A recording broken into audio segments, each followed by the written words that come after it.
السلام علیکم ورحمۃ اللہ وبرکاتہ۔ میرے دینی بھائی کے بزرگوں، میں نے کچھ دنوں پہلے آپ کی خدمت میں بتایا تھا کہ انشاءاللہ ہم لوگ بہت جلد آپ کی خدمت میں نورانی قاعدہ جس کے اندر تجویدی قواعد بیان کیے گئے ہیں، اس کو آسان الفاظ میں تجویدی قواعد کے عنوان سے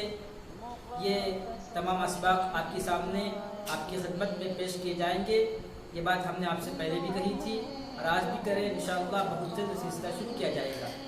تو پھر سے میں ان حضرات سے کہوں گا جنہوں نے قرآن مجید کو صحیح سے یاد نہیں کیا ہے، جن کے تجوید صحیح نہیں ہے، جن کے قواعد غلط ہیں، جو غلط روٹ سے، غلط طریقے سے، غلط ترتیب سے اور غلط تجوید سے قرآن پاک کو پڑھتے ہیں، جبکہ پہلے ہی بتایا گیا ہے کہ قرآن مجید تمام ساری دنیا کی کتابوں میں سب سے بہتر ہے، اور اس میں جتنے الفاظ ہیں ان میں سے صرف ایک حرف بھی ہم نکالیں، بلکہ بسم اللہ کے اندر جو با ہے، جو نقطہ ہے با، اس با کو بھی اگر ہم ایک پڑھنے میں رکھ دیا جائے، ایک ترازو میں رکھ دیں، اور ساری دنیا کی دولت، ساری دنیا کی چیزیں، زمین و آسمان، ستارے، سورج، سیارے اور جتنی بھی چیزیں ہیں، انسانی نہیں بلکہ جانور، پرندے، چرندے، حیوانات، جنات، سب کو ایک پڑھنے میں دیا جائے، تب بھی بسم اللہ کے اندر جو با کا نقطہ ہے، اس کے سامنے وہ روئی کی گالوں کی طرح اڑنے لگیں گے، اس کی کوئی حقیقت نہیں ہے۔ اللہ کا کلام سب سے بڑا ہے، تو ہم کو اس کو اتنی ہی زیادہ جو ہے اہمیت دینی ہے اور اس کو اتنی اچھی طریقے سے پڑھنا ہے، وہ ہے کہ قرآن مجید ہمارے کو اتر رہا ہے، اس لہجے میں ہمیں پڑھنا ہے۔ صحابہ کرام رضی اللہ عنہم اجمعین قرآن مجید کو اس طرح پڑھتے جیسے کہ ابھی بھی قرآن اتر رہا ہے، تو لہٰذا ہم سب کو بھی چاہیے کہ ہم سب جو ہے غور فکر کے ساتھ قرآن مجید کو پڑھیں، قرآن مجید کے الفاظ کو صحیح تلفظ کے ساتھ ادا کرنے والے بن جائیں۔ دوسری بات یہ ہے کہ بہت سارے حضرات جو اپنے بزنس میں بزی رہتے ہیں، کاروبار میں بزی رہتے ہیں، کاموں میں بزی رہتے ہیں، آفیسز میں رہتے ہیں، اور بہت سارے جو ہے ٹیچرس ہیں، بہت سارے ڈاکٹرس ہیں، انجینئرس ہیں، کئی ساری مشغولیات میں اپنے اپنے کاموں میں لگے رہتے ہیں، اور وہ سمجھتے ہیں کہ ہمارے طالب علمی کا زمانہ ختم ہو چکا ہے۔ یاد رکھیے، یہ ایک غلط فہمی ہے، طالب علمی کا زمانہ کبھی ختم نہیں ہوتا ہے۔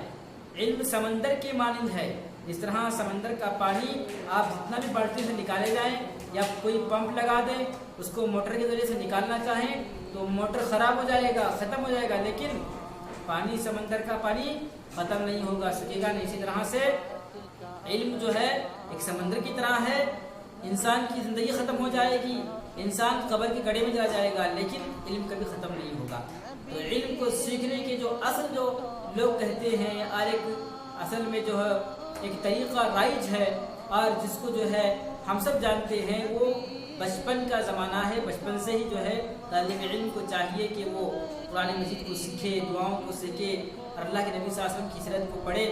تو یہ بچپن سے ہی ہونا چاہیے تاکہ بڑے ہو کر بھی اس پر عمل رہے، بڑے ہونے کے بعد کچھ چیزیں یاد رہیں۔ اس کے لیے جو ہے بچپن سے ہی ترتیب بنائی جاتی ہے، ورنہ پھر اگر کسی نے بچپن میں کسی مجبوری کی وجہ سے یا سستی اور کاہلی کی وجہ سے قرآن مجید کو نہیں پڑھا ہے، یا پڑھا ہے تو غلط طریقے سے پڑھا ہے، غلط قواعد کے ذریعے سے پڑھا ہے، تجوید کے ذریعے سے نہیں پڑھا ہے، یا نبی صلی اللہ علیہ وسلم کی سیرت کو نہیں پڑھا ہے، دعاؤں کو نہیں پڑھا ہے، یا صحیح سے یاد نہیں ہے،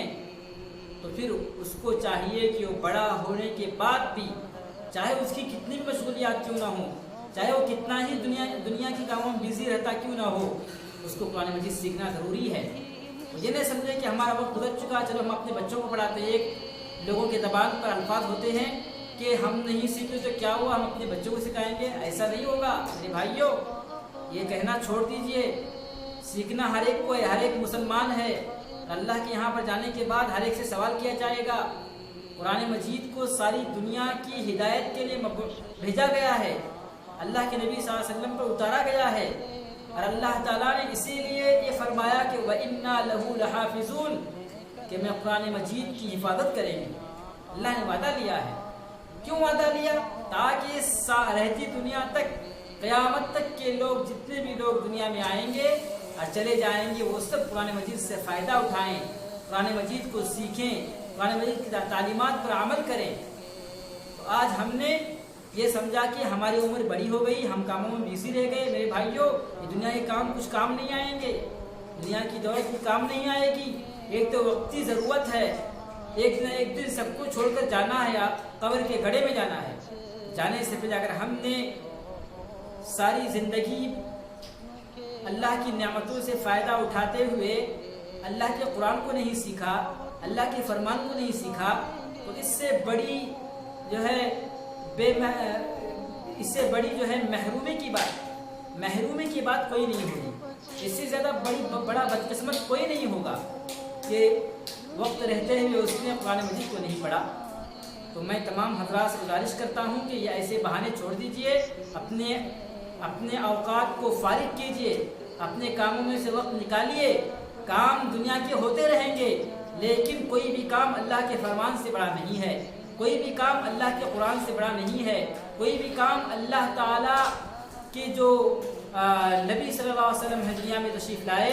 انہوں نے جو قرآن مجید لایا ہے اس سے بڑھ کر کسی کا کوئی کام نہیں ہے، اللہ کی باتوں سے بڑھ کر کسی کا کوئی کام نہیں ہے۔ تو یہی سوچتے ہوئے اگر ہم آگے بڑھیں گے اور قرآن مجید کو دھیرے دھیرے سیکھنے کی کوشش کریں گے، پہلے مشکل ہوگا، کیونکہ پہلے ہی بتایا گیا کہ جو بچپنا ہوتا ہے اس میں بچے کا ذہن کورے کاغذ کی طرح ہوتا ہے، جو بھی اس کے اندر ہم فٹ کریں گے وہ فٹ ہو جائے گا۔ بڑے ہونے کے بعد بہت ساری مشغولیات ہوتی ہیں، بہت سارے کام ہوتے ہیں، اس میں سے اوقات نکالنا پڑتا ہے۔ ہو سکتا ہے کہ تھوڑی دیر ہو جائے پڑھنے میں اور سیکھنے میں، وقت لگ جائے، لیکن ہمت نہیں ہارنا ہے۔ اور یاد رکھیے کہ جو بڑا ہونے کے بعد بھی قرآن مجید کو فکر کے ساتھ، غور کے ساتھ اپنی ذمہ داری سمجھتے ہوئے اس کو یاد کرتا ہے، اس کو سیکھتا ہے، چاہے وہ ہزاروں غلطی کرتا ہو، ہر غلطی پر اس کو اجر ملتا ہے، ہر غلطی پر اس کو ثواب ملتا ہے۔ ایسا نہیں کہ غلطی ہو رہی ہے تو گناہ مل رہا ہے، نعوذ باللہ، نہیں ہے۔ اللہ کے یہاں پر کوئی بھی کمی نہیں، خزانوں کے اندر اللہ کے خزانوں میں کوئی کمی نہیں ہے۔ انسان کو چاہیے کہ وقت رہتے ہوئے اپنے قرآن مجید کو صحیح کرے، صحیح ترتیب کے ساتھ پڑھے، ورنہ پھر ایک دن ایسا آئے گا کہ دنیا سے چلے جائیں گے اور اللہ کے سامنے پچھتاوا، اللہ کے سامنے شرمندگی، اور اللہ کے نبی صلی اللہ علیہ وسلم ان کے ہم امتی ہیں، ان کے سامنے ہم کیسے کھڑے ہوئیں گے؟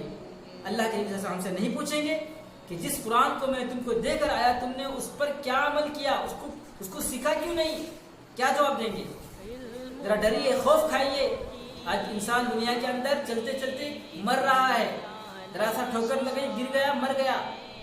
چھوٹے موٹے حادثات ہوتے ہیں جس میں کہتے ہیں کہ ارے کوئی سوچا ہی نہیں تھا کہ یہ مرے گا، نہیں مر گیا۔ یہ اللہ کا حکم ہوتا ہے، اللہ کا حکم جب ہوتا ہے انسان کو جانا پڑتا ہے، جانے سے پہلے، موت سے پہلے، لیکن موت کا کوئی وقت مقرر ہمیں معلوم نہیں ہے کہ ہم کب مریں گے، اللہ کو معلوم ہے۔ لہٰذا کل کے چکر میں مت رہیے، آج سے ابھی سے شروع کیجئے اور اپنے قرآن مجید کو صحیح کیجئے، اپنے تلفظ کو صحیح کیجئے، اور اللہ نے قرآن مجید میں کیا فرمایا اس کو سیکھیے، اس کو سمجھیے۔ اللہ کے نبی کے صحابہ نے جس طرح سے قرآن مجید پر عمل کیا ہے اسی کے مطابق عمل کرنا، اس کے علاوہ دوسرے طریقوں پر عمل کرنا بالکل بھی درست نہیں ہے۔ اللہ تعالی ہم سب کو کہنے سننے سے زیادہ